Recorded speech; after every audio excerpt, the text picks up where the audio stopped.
Hi there, everyone. It's a bit earlier than normal for my lives because my guest today is halfway across the world over in Singapore. So we have a little bit of a time difference. So I'm just waiting for Jason Lai to join me. So it's evening time over there. And we're going to have a chat about his life as a conductor.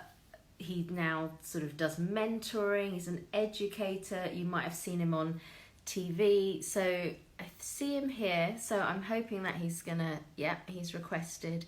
So that technology will not fail us and we'll have London to Singapore at any moment. Yay! Hey Hi Maxine, there. Oh, it's so good to see you. and you? It's You've been been a while. busy. I know.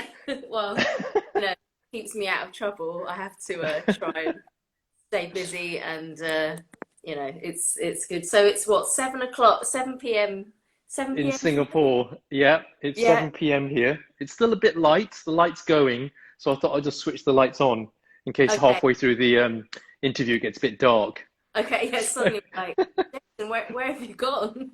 That's right. Oh, well, I'm so pleased to get to speak to you even so far away. I think the last time we saw each other was probably in Singapore.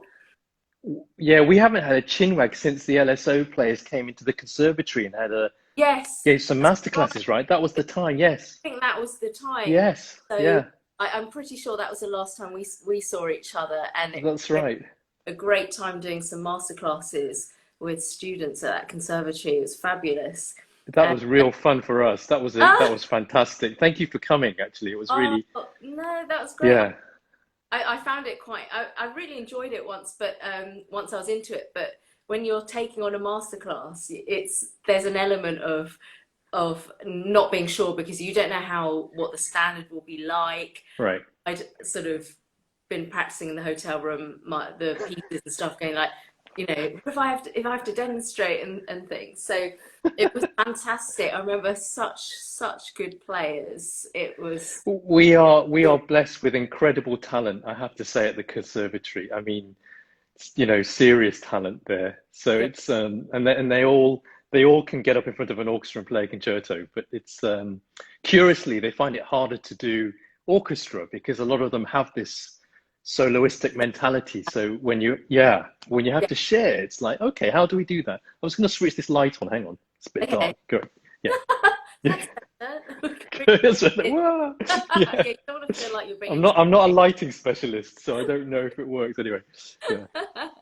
So how have you been these last few months? Because I imagine that would you say primarily that you do mostly conducting now, or are you doing a few different things? Because obviously I knew you first as a kind of conductor, but I see that you've branched out into all kinds of amazing and interesting projects. Oop, I Yeah. disappeared. Oh, you've gone off. Back. Did you pay your electricity bill? Um, Yeah, I was so, just testing my lights as well. So yeah. I mean, I've been very lucky in my life to be able to do all kinds of things, and so um, I'm a conductor first and foremost, and then I'm a TV presenter. I've done stuff for BBC. I've done stuff for at the local channel here called Media Call, um, BBC World as well. I also do speaking engagements, keynote speeches, and then I've recently become a qualified coach, which has really opened up so many interesting avenues for myself in terms of self development, but also it's also in terms of helping others. And I used to get a bit worried that it would dilute everything I do, but actually, what I find is that it helps everything else. So the coaching helps in the some way. conducting help.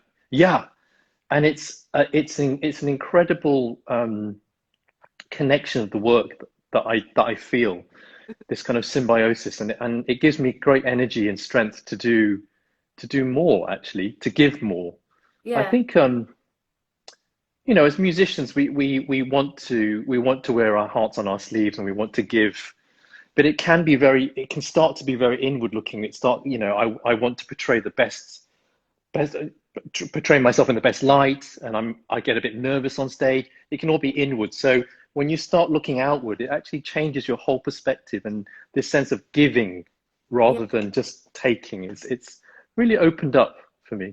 yeah, Yeah. that makes so much sense because I had an interesting chat with someone else the other day about and the way that you obviously started life as a musician. I think you were a cellist. Is I that was. you were? Yes. That's I right. loved, yeah, my And cello days. we Yeah. kind of go along as musicians thinking we're very one track minded. Yeah. That's all we can do. And I did say that to somebody once. I sort of said, "Oh no, I couldn't do anything else. I don't have any sort of qualifications to do something else." And and this person And said, and "You're here you're you are. ready. You're sort of being a musician involves so many Yeah. sort of facets to personalities, and you kind of that you there are so many things you would be good at that you have no sort of even realization of it. And one of the big things I think is probably communication, which Yeah. is something that Yeah. is, you know, Huge. as a Yeah. conductor, you need to communicate. As a presenter, someone who gives, talks and things. So do you find that everything just almost feels like you're just doing almost the same thing? Well, I think first and foremost, as a human being, we are at our best when we connect. So it's important to have family, friends, and community. And if we're solo all the time, we don't feel that connection. We lose that sense of like I said, giving. I think, and especially as a musician, we have to connect. That's the thing that we do. Even I was just thinking about this during the lockdown, actually, in answer to your first question, which I kind of didn't answer very well. But Yes, yeah, sorry about that. Yeah, so I was thinking that, even when you're playing solo Bach on stage, it's not just solo Bach, it's the soul of Bach and it's the soul of the performer, right? yeah, And so you're having this kind of this ritual and this kind of communal feeling of what's going on and this sharing of the music. And so, when you bring a pianist and do a sonata, there are three souls: the composer, the pianist, and the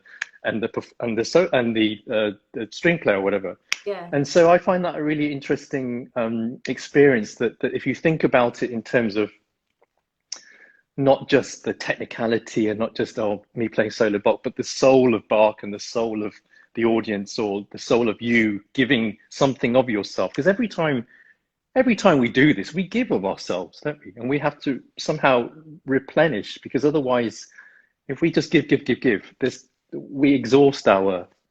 It yeah. horrifies me sometimes. I know that some of the London musicians have to run around all the time giving of themselves. And so I wonder sometimes, how do they replenish their energy, and how do they Yeah, replenish their soul, if we're talking about that? yeah, And the that's other thing I wanted to say was that your boss, Simon, said something in an interview once that really resonated with me, that as a conductor, you're a psychologist, you're a priest, you're a comedian, you're a traffic cop.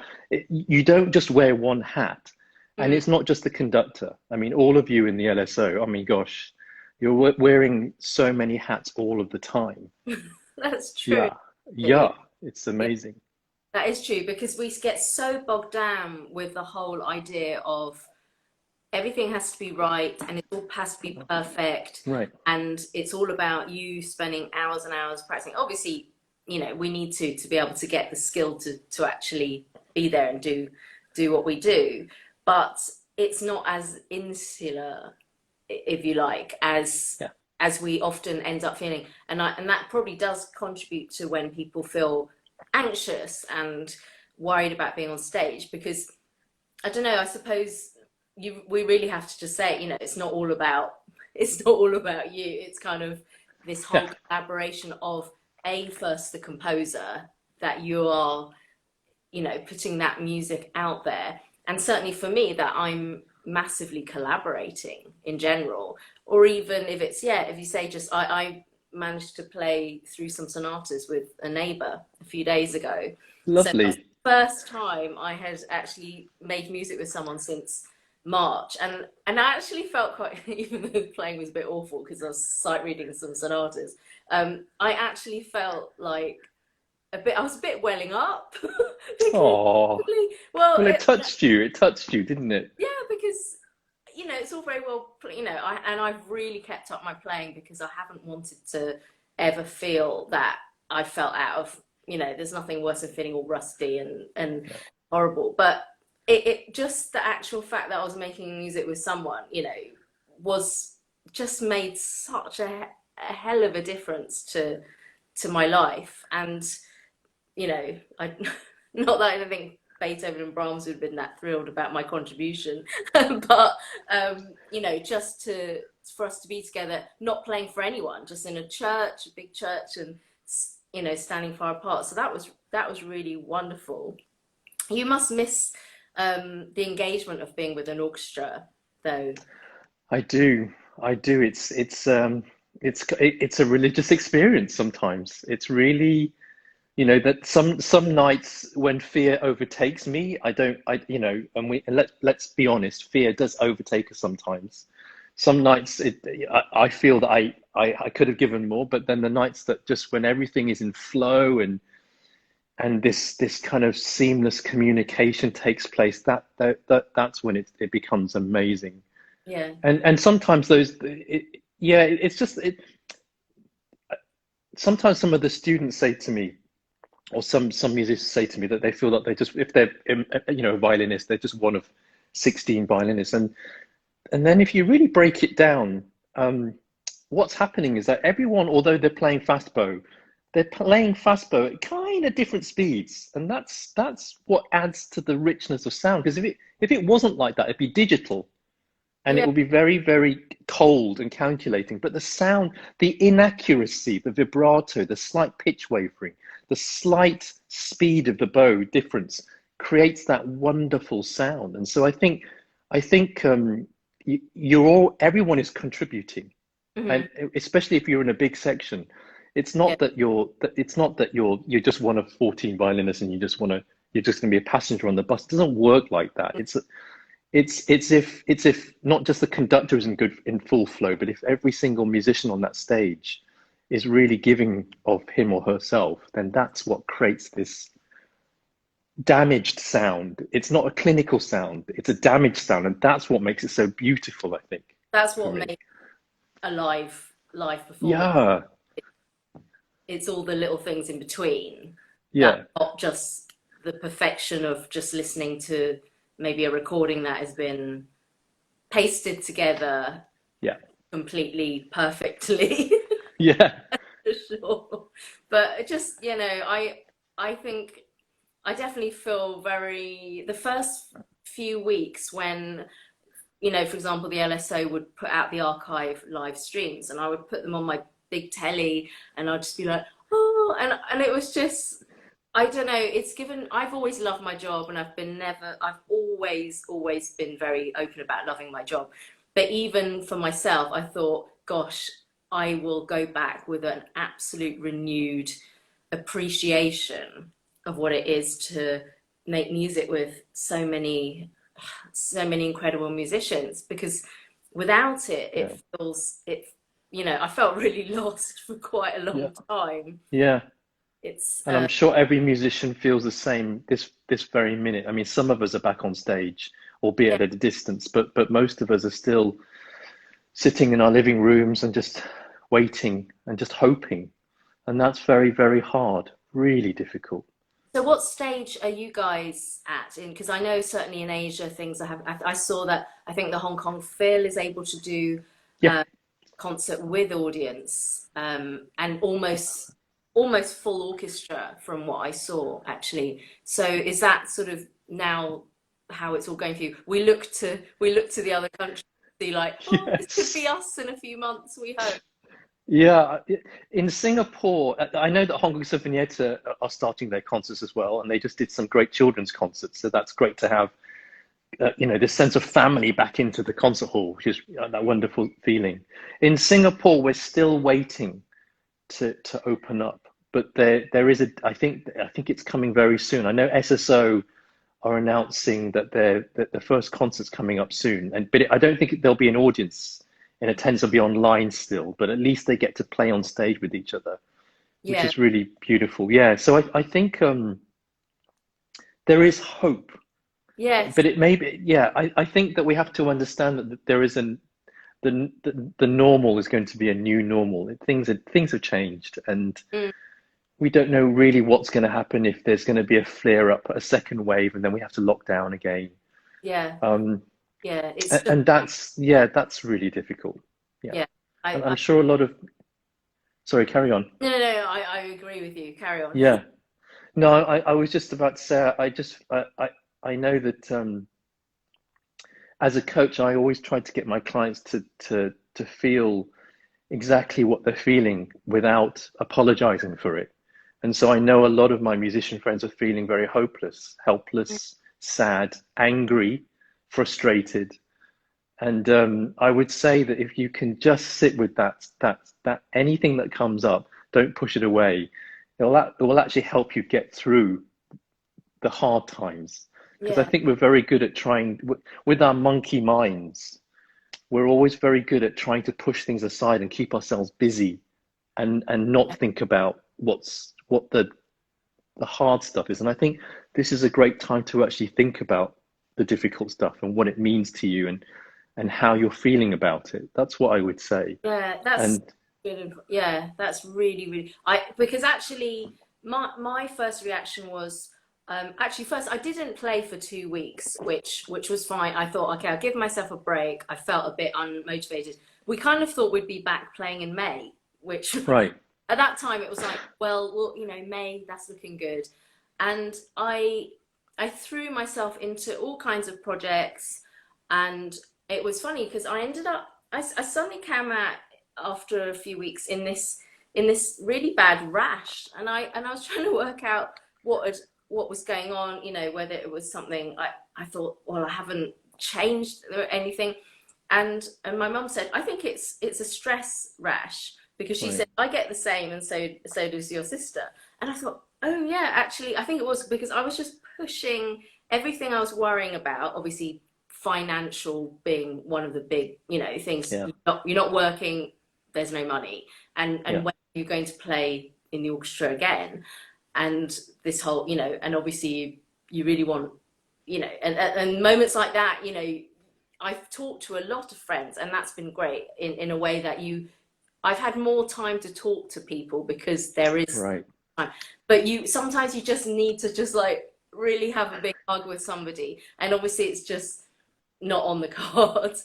So I think this manifested itself for me in this kind of, because I wasn't actually dealing with any of the issues. I was just pushing them aside and going, well, if I just keep on going with these projects, I work really hard, I'm keeping myself really busy, the days are just flying by. But actually, I needed to stop and just acknowledge that I wasn't really happy about the situation, and I was actually really quite worried. And once I did that, I think I was able to just come to terms with it a bit more. mm, It's funny how our psychology can really affect yeah, absolutely. our physical well-being. Yeah, Realized how much the orchestra is intrinsically mixed into my entire personality. That yeah, everything about me is, I mean, it's not that I don't have a life outside work, or some people probably say I wouldn't, but I mean, someone actually said to me, gosh, if we cut you down the middle, like a Brighton stick of rock, the LSO logo would be like or something. And I yeah, just thought, oh, completely 3D. yeah, Yeah, that's how I kind of come across. But it really made me realize that it actually bothered me much, much more. This whole idea of, what's happening, and I can't even, I, I even said to someone, if we could play a concert and I had my least favorite conductor, I'm not going to name any names, so I'm just saying my least, oh, go on. and my least favorite program would be like, well, I don't know, Elgar the Apostles or something, and Okay. sandwiched between my least two favorite people, I would still be so happy just to be playing Yeah. again. It's, I think, I think it's a collective grief that we're all going through or have been through. And it's not just for members of the LSO, it's like nations, it's globally. It's this terrible sense of frustration of being it's like all we're being asked is just to stay at home, and we can Netflix and we can Spotify, Yeah. but still that because of our monkey minds, we're all over the place. Mm. And meditation has really helped me just focus and calm myself down, and just to understand that people are going through a worse stage than UK and Singapore at this moment. Mm. Maybe through no fault of their own, maybe through fault of, I don't know, through leadership, but still, it's a very real thing that's happening, and that's really heartbreaking. Yeah. Yeah. Yeah. And when you see that a country is opened up, and you're thinking, well, where are we? What's Yeah. going on? It comes back again. This kind of, Yeah. It's and so very hard. you're roller coastering, Yeah. And the but frustration sit with it. Yeah, of yeah, sitting, for us, yeah, you yeah. look the weekends ago at Bournemouth Beach and you just think, Oh gosh, what are people I doing? know. You would have no And idea. It's, yeah, I just my find it, sister lives in Leicester, and that they've just oh been locked God, there's down that, yeah, for a further 2 weeks, and she's frustrated, of course, but yeah, she realizes for the greater good, you have to stay at home. You yeah, have to wear a mask, right? yeah. It is, I So think it's been very hard for, I mean, obviously, living in Singapore and I've spent, time with family in Hong Kong, yeah, mask wearing is the norm.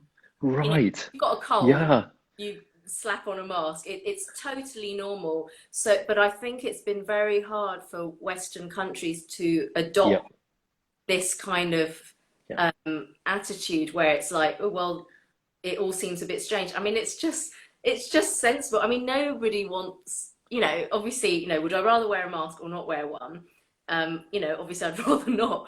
But if it means that you're protected or protecting someone, yeah. and I just think it's a no-brainer. But you would, to be honest, in some areas you just wouldn't know that there was a kind of worldwide pandemic going on. Right. Yeah. For, I suppose, people in our situation, in our careers, in our businesses, because they're the last things that are. We have pubs opening this weekend, and that's great for people who like to go to the Yeah, pub. but yeah, But but yeah. if people don't sort of Yeah. try and conform to the all this stuff, and we're all still hanging back. Anybody associated with the theatres. I mean, today is it's this let the music play. There's a kind of social Yeah, enterprise I saw that on your feed. Yeah. because Yeah. it affects so many. It's not just say musicians sitting on stage. It's just so many. There are so many facets. All the people behind the scenes who are out of work, and I suppose all these people are just looking at all these other kinds of things that are opening up, and people not being sensible about it. So the longer that goes on, the longer none of Right. us go back to work and actually earn a living. So And I tell you, I used to when I was in Hong Kong, and I used to see people, and in Asia when I used to see people wearing masks, I thought, okay, that's odd, but they're protecting themselves. This is way before COVID.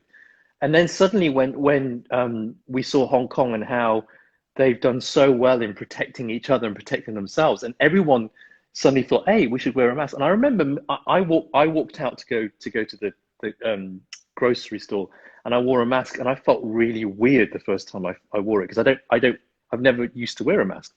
Now I absolutely swear by it because it's really important. And so, and I know that in England, for example, in England, because I know England so well, I was born there, that when you wear a mask, people think that you're ill, and so they want to keep away from you. yeah, But the fact is, they're protecting themselves and they're protecting you from yeah, getting anything. it's a completely So different. it's a mindset that you need to just. And then there's this thing that you being Asian will understand what I mean. That in Asia we tend to follow rules and we tend to fall into line. Yeah. We question leadership, but we understand for the greater good we Mhm. will do something to help each other. Now, in certain Western countries, and again, I know this because I grew up in UK, there's this sense that of freedom of speech, independence, and I get that. I really understand that it's great to have your own opinion and to do what you want. But we're talking about a pandemic here, and we're talking about helping each other, to have a bit of compassion for each other. Yeah. And so I really hope that people can see that, because when they scream and shout and then when they refuse to wear a mask, what's going on? They're acting out. it's not that it's nothing to do with the mask. I think it's something far deeper Yes, that I'm they told what yeah, to do. exactly. As a Element. childhood born but coming up or something is, Yeah, it's not about the mask anymore. Because yeah, if it, if you really think about it, we're all only asking you to do this. That's nothing else. You yeah. can breathe. Doctors have said you can still breathe through a mask. Yeah. Yeah, I know it's it's yeah, it's it's the acting out. it's Yeah, a very difficult thing when, yeah, as a collective, I know exactly what I mean because I remember them saying in Tokyo they never actually really had to enforce anything because people just inherently say, oh, yeah, well, that's the advice, and obviously, that is going to protect people. We'll do that, and yeah, and of course, I only had to see with close relatives in Hong Kong that the numbers just, suddenly just drop like that, and you think what a crowded, busy place, Hong Kong is. yeah. You know, Exactly. no, I mean, I live obviously in the city in London, very, very small amount of residential. So, it's very low because there's barely anyone living here. But you have to sort of think, what are they doing that we aren't? But it is very much about people not wanting to be kind of told. I think exactly. I think so. Yeah, I think it's a case of something deeper that's significant that makes them behave in that yeah. way. Because there's no logical reason, not to. you know, please, people look on my Instagram. I have the most fabulous masks. You can make yourself look I've fabulous. seen them. Yeah, Really. exactly. All the shades of your hair as well. Exactly. Yeah. You know, They've even seen. I've seen people where you can actually have your face put on a mask, so it looks like you haven't got a mask. So when you do your phone, you can actually unlock it quicker. Because I know that now you have to, So it might look a bit freaky, but I was thinking about trying to get one of those. Yes. it's Yeah. not quite in the right place. Yeah. So your nose isn't. Yeah. It's I like. love that idea. Yeah. You mentioned earlier, obviously, you were born in the UK, like me. Yeah. So Yeah. I suppose if people close their eyes, they'd think it was two English people talking. Right. Like you say the word, instead of mask, you go mask. So Mask. you're Yeah. from slightly up north. I'm from Grantham, Lincolnshire, home of Maggie Thatcher. Okay. Yeah. So I've been to that station before. That's say it. again. I've been to the train station before. Most people say what you say. They've never ventured in, but Grantham has its lovely bits. The church is amazing. We're Okay. very lucky to have the church, and it's love some lovely streets. But it's a very quiet market town. Where are you from? I'm from Bromley in Kent. Ah, Bromley. That's right. So, Yeah, yeah, I mean, yeah, it's so close. My parents are still there. It's very close yeah, to London, obviously. So, yeah. yes, as Brits, what was it like growing up as a BBC, British-born Chinese? British-born Chinese, and ending up working for the BBC as well. So yeah, it was. I have to say, it was the education system here at that time. It was fantastic. I'm not sure what it's like now, but I felt very safe and secure. But eventually, we come down to the thorny issue of racism, and I don't know what it's like for you, but I was picked on quite a bit because I was a weedy um, kind of musician. Especially at a certain age, people begin to pick on you if they see that you have other interests or you don't like sport. I mean, I've never been a great sports person. I like running and weights and that stuff, but I've never been really. I'm one of those last to be picked on the team kind of people. Yeah. So yeah, exactly right. And I wear it as a badge of honor now because I'm unique. No, um, but I know that's been I know I've seen there's been a little bit of triggering with the Black Lives Matter movement, and I've sensed there's something that's coming up in me about racism and how it's handled and how I've dealt with it and how I continue to deal with it. But that was difficult. But I had a great time at Cheetham School of Music. Fantastic time. The Yeah. best, I would say, some of the best years of my life were at that school. I know there's been controversy over the school and some of its teachers in the past, but Of course. I have to say I didn't see any of that personally, but I do understand a lot of people did suffer at the school, and my Yeah. heart goes out to them. Um, but that is, if you can put that aside, the music making was of a very high quality. Yeah. Um, And I was there after the Troubles began, I think. Sorry, yes, after the Troubles happened in Yeah.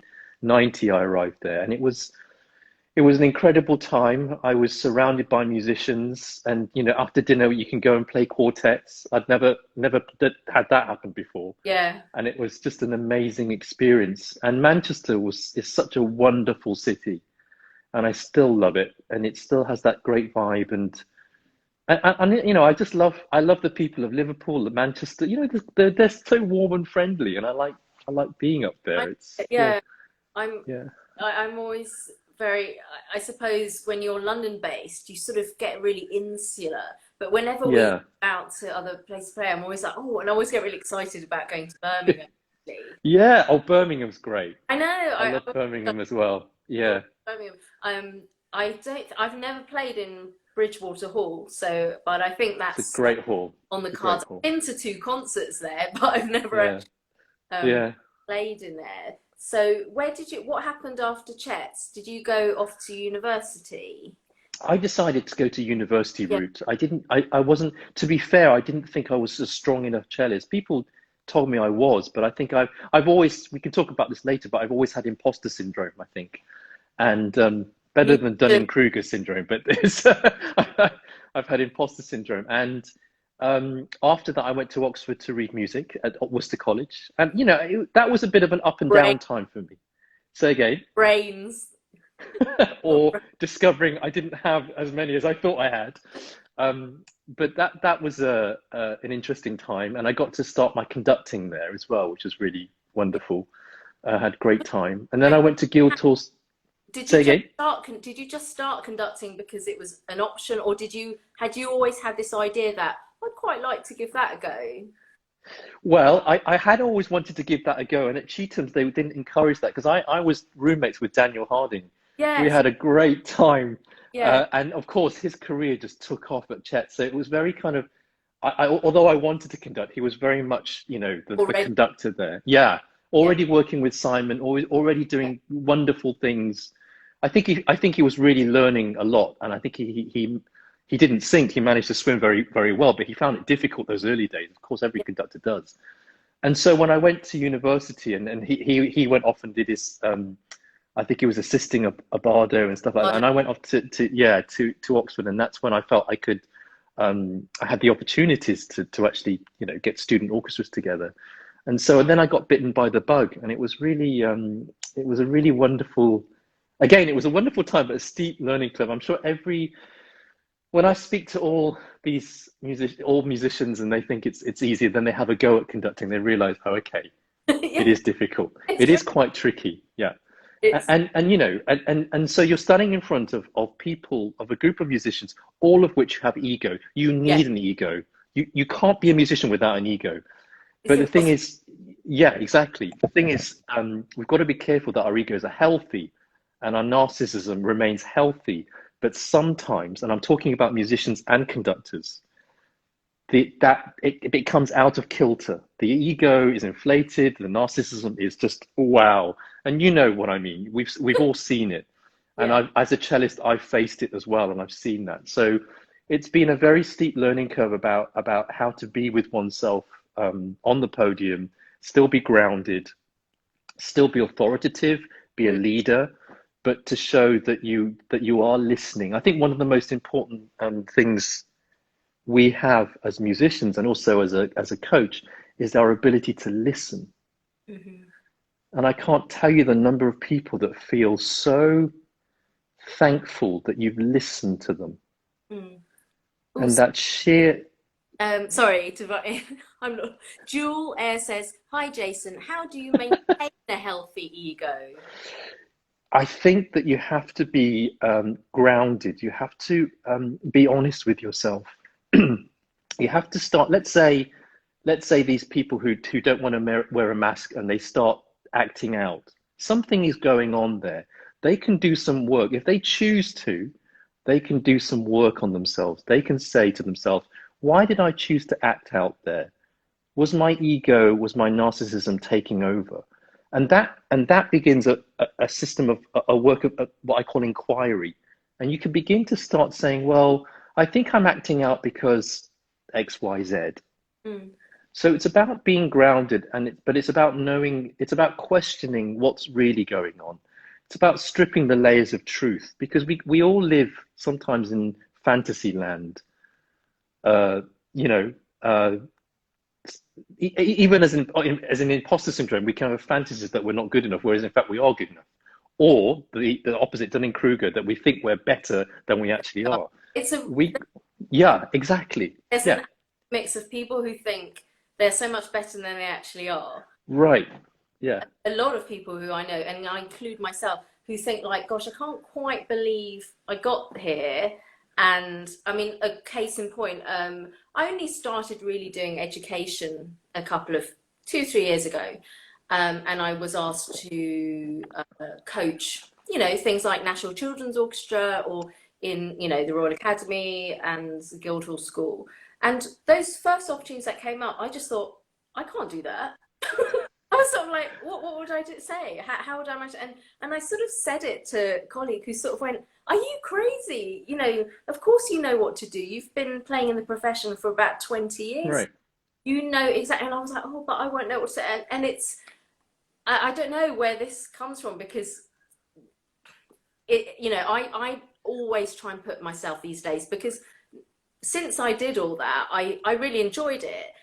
And my sort of mantra is to just, if something comes along and they say, can you do this? And you think, oh my God, I can't do it. I'm way too scared. I just do it. I just think, Yeah, sorry, yeah, if it goes badly, no one's died. It's fine. Not a right. problem. Exactly. Yeah, But you might find that you discover a part of yourself which you never really knew. And I very much enjoyed like educating young kids. I'm not someone who even particularly gives violin lessons. That's not mostly because of time. But actually with, certainly with National Children's Orchestra, kids of 10 to 14 and 20 of them. And it's not like being a classroom teacher suddenly. But I actually found I actually really enjoyed it. But my first instinct was, well, I can't do that. People will realize that I have nothing to say. And I'm just here because it's sort of happened. And I think there you go. that Yeah. makes musicians often that There's an old saying that if you don't share your wisdom, it rots. And so it's important that you share your wisdom. And you have, bags of wisdom, so share it. yeah. So well, definitely I'm getting to the point where I feel old enough to we sort of think, well, I should be Yeah, passing it on to sort of the next generations and things, which I find really very, very rewarding. I have to say, and I have to say I remember the first time I met you because you brought it up. I was in the Barbican canteen, and you came in with Daniel and yeah, sat down and we were chatting. I guess I guess this must be at least a good 20 years ago. must be. Yeah, Yeah, must be. I must have either still been a student and maybe working at the LSO, but this is going back a really long time. And I remember we referred to each other because you sort of said, "Oh, a fellow banana," because I That's right. came a Yeah, bit from something. It like must have been National Youth Orchestra, and he's yeah. oh, it's my friend Jason, and we're like, "Oh, hi, Jason." Oh, a fellow banana. So And let's explain to viewers who don't know what that means. So a banana is yellow on the outside but white in the middle. yeah. So it's that sense of and sometimes when I say that I think, gosh, am I being racist here? But actually I think it's true for both of us that we are Chinese, and Mm, there's if we're assigned a color, it's usually yellow. And yet we grew up in England and we feel very British. I still feel very British, even though I'm in Singapore now. yeah. And I will forever love my British roots. And I love that sense of the British culture and the sense of British personality, and it will always be part of me. So Yes. yeah, it was yeah. I remember saying yeah. I remember sharing that with you, and we called that yeah. Because I don't really speak very good Chinese, so That's right. I'm fake as some people like say. Yeah. But I'm interested to know how. So you were obviously conducting kind of took off, and then when you started branching out into say, I've seen that you do TED talks, you present on BBC World. I was like, there's Jason, that's amazing. You're in an advert for Apple and stuff. How did, Apple Watch, yeah, yeah. yeah, I mean, how did these kind of things come into your life? Well, I mean, as I said, I think I've been very lucky in this. That comes, I think people always tell me, Jason, they say, Jason, it's not just luck. You've got to realize that there is a bit of talent involved. And so I've become more comfortable in realizing, okay, I think I have some talent now. And so it's been a long time coming, the realization. But quite simply, when I won a competition with the BBC Young Conductors workshop. Unfortunately, it doesn't take place anymore. But and then I remember winning. I remember winning the competition was the easy part because I remember the first day standing in front of the BBC Philharmonic as their new assistant conductor. I was thinking, I was so nervous, and it suddenly dawns on you: winning the competition is the easy part. Now you have to prove, Yourself. as a 27-year-old, that person who's been sitting in the orchestra for 30 years, that you have something to say, Yeah. right? I mean, wow, and not to waste their time and not to get in the way of the music. And so from that, I was then asked by the BBC to do various things, like be on the a young musician panel, to do. There was this competition called Classical Star, and I was one of the judges on that. But I did. was there That was Maestro? There was Maestro, where I taught Sue Perkins And how to you won. conduct. Did you Yes, win? God bless Sue. Sue was just she's fantastic, and it was we went through our ups and downs. I mean, she's a brilliant person, Yeah. intelligent, but she has this monkey mind. She's all over the place sometimes. And Oh, okay.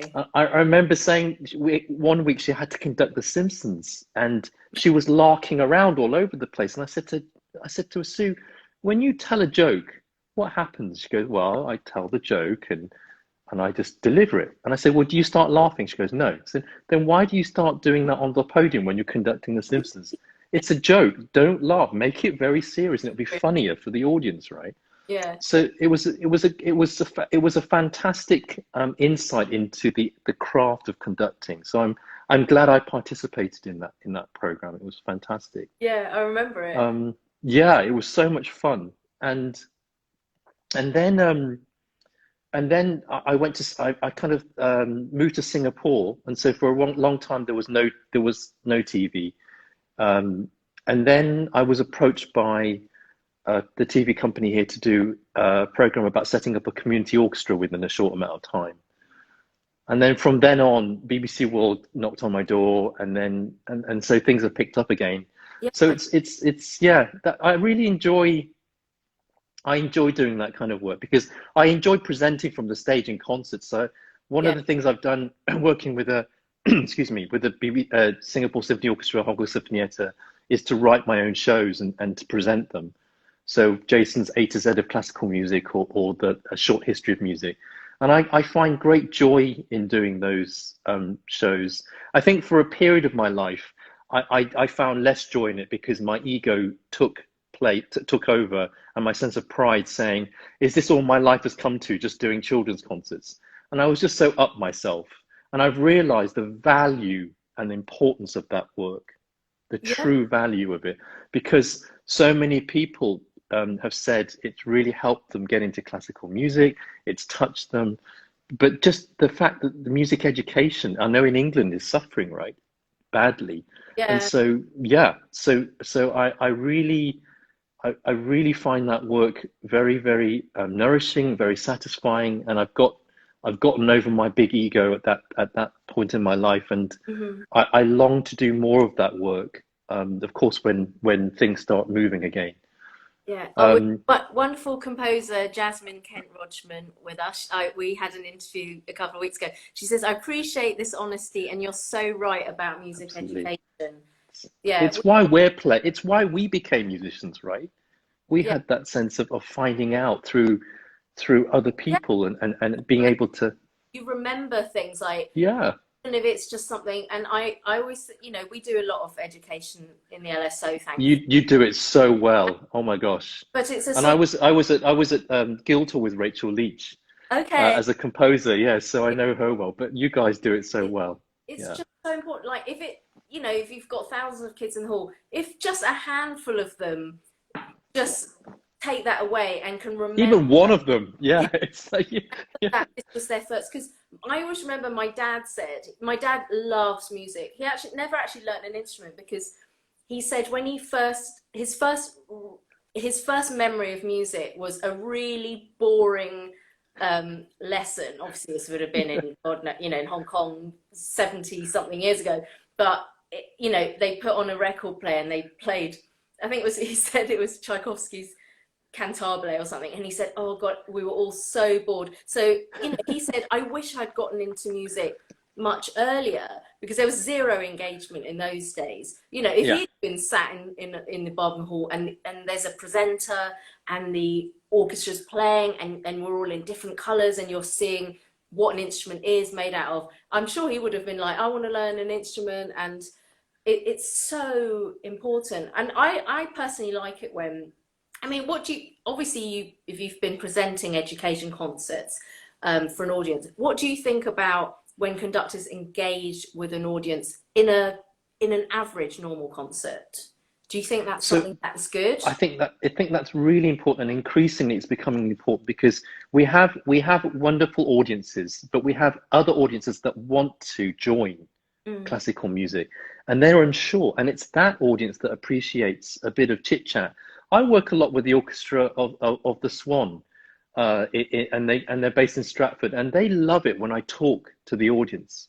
That even if it's just a few lines about the symphony, and I know that in Singapore people have come up to me and said, I know you only said literally a minute's worth about the piece, but I was able to listen in a different way when Yeah, you said that. And so thank you very much. And it feels like we're part of what's going on rather than you come on, bow, turn your back, and then off yeah. you go. Then it's Yeah, like, you don't yeah, understand this, you're a bit thin. yeah, exactly. Yeah. And it's like the conductor is the figurehead for the orchestra, is the spokesperson. And it'd be great if the whole orchestra could get up and speak, but they can't because it would be chaotic, right? So the conductor should be able to communicate what he or she feels about what's going on and try to just guide people in. Yeah, I And really love and that's Rachel, for example, when she presents our sort of series from St. Luke's of chamber music, she's so good at it, yeah, expressing what this music is about on a totally non-patronizing level, right. giving Yeah, a lovely element of, so that people who, you might like music, but you don't know anything about, yeah, what's coming up, and you can have so much more appreciation. And we even, we sort of started this new series, must be 2 or 3 years ago, called Half Six Fix. So to try and nice. city people in just after work, you can take a drink in. It's only about an hour and a half, no interval, digital program notes, and and you can sort of tweet during the concert. But the big draw of it is that the conductor comes on and sort of talks at first about what Brilliant. to hear. And it's been, obviously none of us really knew whether this was going to be a popular thing or whether London audiences would be a bit like, well, that's patronizing. But it's Yeah. been, and actually I found it fascinating. I thought, well, I didn't know that. Well, And this is it. I've been to concerts, and I think you and I both know a bit about music, right? And I've always learned something. I've yeah, always gone away thinking, oh, okay, right, okay. I So, bet. So I yeah, thought, oh, yeah, I'm as well. But I think the audience love it. This whole, you know, yeah, especially in that, well, it's not so much now, but this whole idea of, say, the great maestro, of the past who would be untouchable and you'd be sort of like, you wouldn't dare call them anything, you wouldn't, see, if I speak to Simon, I'd just be like, oh, Simon, this and that. But, you'd have to say maestro to certain people. And the idea of that suddenly there's much more of a human connection, and that person's enthusiasm. I mean, not everybody is the best communicator sure, yeah, vocally, and that's what yeah, makes it interesting. Some people are so expressive with exactly what they can show with their hands, and others are not so technical, but they can mm, express it with words. But I just love this idea of having some engagement from the stage, and that seems to work really well. I'd love to see one of your education concerts. yeah. I mean, I'd let you know if I'm coming, or be great to work with the LSO on something. But Yeah, there's this real sense of buzz. I remember one of the biggest buzzes I ever had was when I did the Blue Peter concert, and I walked onto the stage for the proms, and there were 5,000 kids in the audience, and it was like, And you really sense the energy and the vitality of the presenters, but the orchestra giving of themselves. And let's be honest, not everyone in orchestra enjoys education work. And I get that, totally get that. Some people just want to play and they want to go home. That's great.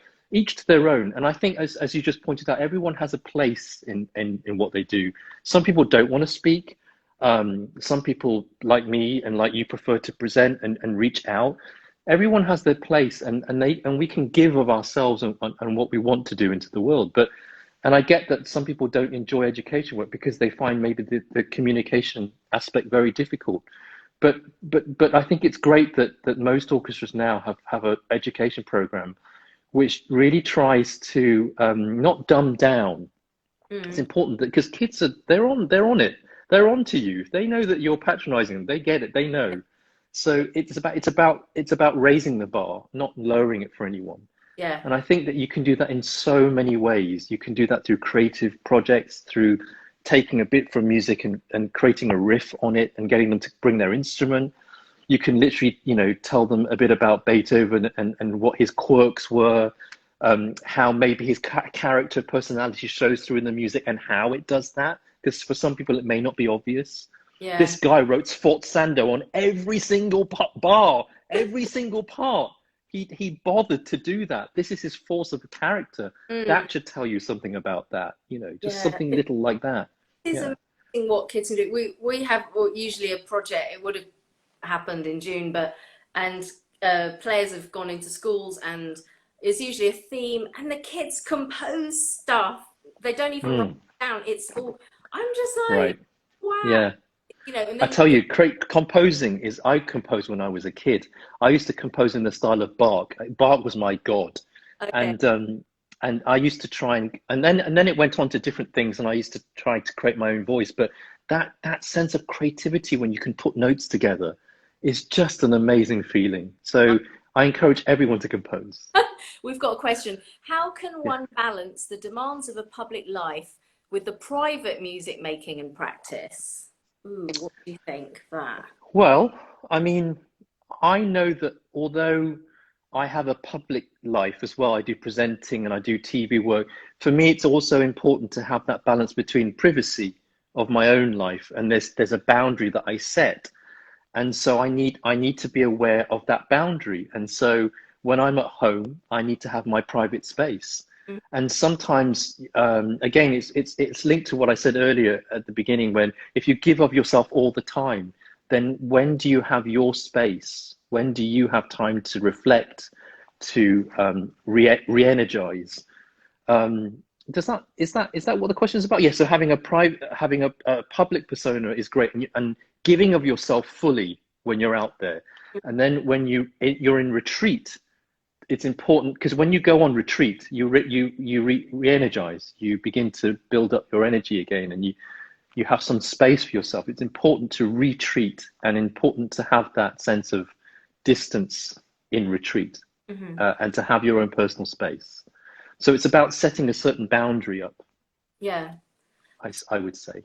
And so what do you think is next for you?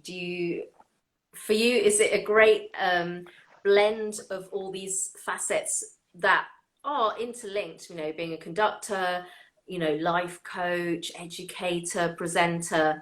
Is there anywhere that you want to see yourself going, or is it expanding on that world?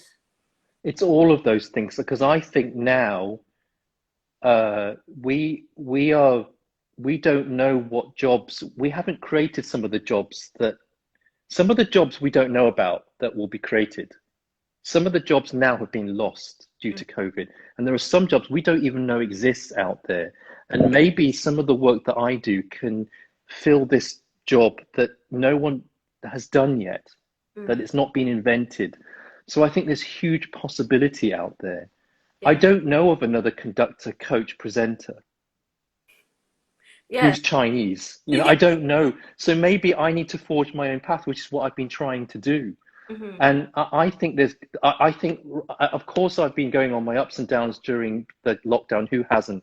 But I'm also very, very bright about the future. I think there's hope, and I think there's ways of energizing music, of creating an understanding of people to be aware of themselves. Even musicians, we could be more aware of ourselves. Some of us are terrified about going on stage still, but we don't tell anyone about it. I would tell those people to reach out to someone and offload. I tell you, the clients that I have, they're so grateful just to be listened to and heard. Yeah. And I can marry that. Nice to talk about. Nobody Yeah. feels safe talking about feeling vulnerable. Right. It's pride, it's shame, it's the ego, it's guilt. All these kind of things hold us back in life. Mm. And I'm still unraveling some of those issues for myself, but I know that I'm on that journey, and a journey of 1,000 miles takes, it takes one step to begin, right? So I've just read this book by Suzuki. It's called The Beginner's Mind, and I try to now approach everything with a beginner's mind. That I don't want to go in there thinking I know everything. Why don't I go in there thinking I know nothing and learn something, right? Yeah. And so I don't know what the future will hold. Who knows? No one knows. But I know that I love the things that I do, and I hope to find a way to show up in the world in all those things that I love doing. Yeah. Oh, that's Yeah, very, very good sentiment. And yeah.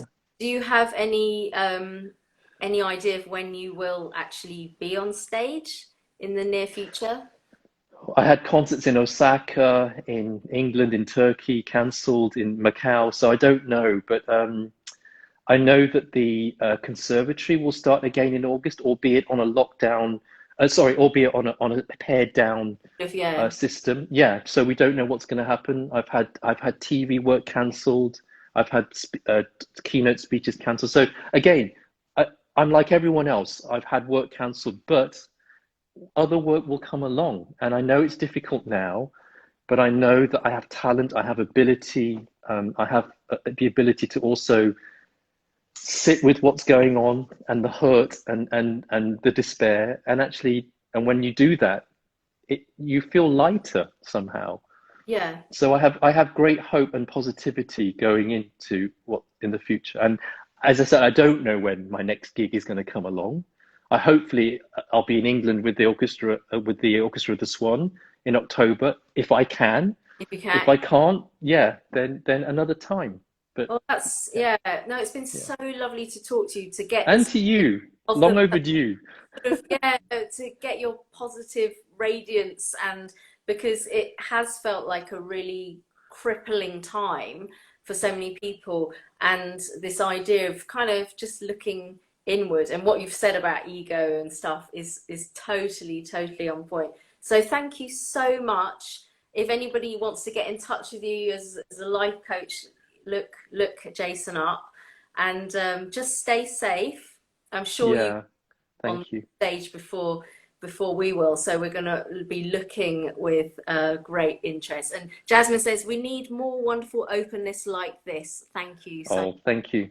so And, we, thank and thank you, Maxine, because the work that you're doing is so wonderful in the way that you can be honest, vulnerable, and open doing this. well, I mean, I haven't even started a kind of chat like this because the imposter syndrome takes over, but I well love yes, speaking to you.